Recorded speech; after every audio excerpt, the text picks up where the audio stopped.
Just try to drop the bearing in place. As you can see, the bearings are in ice, but they're not touching the ice. The metal is heated already, and I grease the bearing seat. But just in case, if that just doesn't sit in its place, that I have my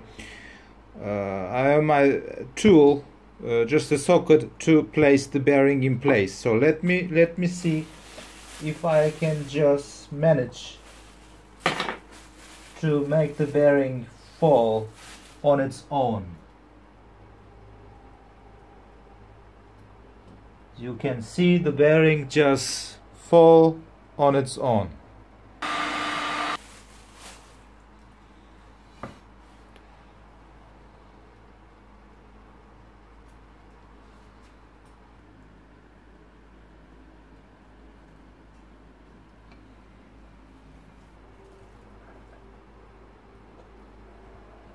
Hi, tonight I want to show you how you can reinstall your engine bearings.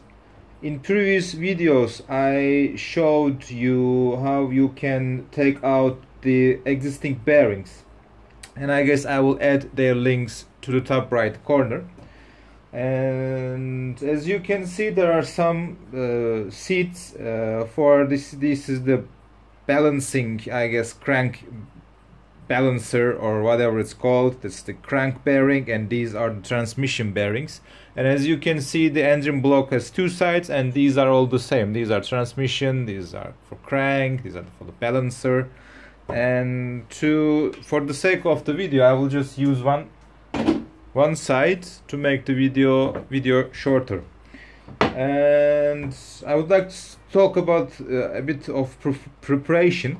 What I do, I place the engine block on a relatively soft thing to protect the engine's machined faces, to not to damage them.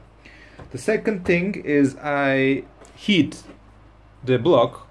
I heat the metal with a heat gun or a propane torch to expand it.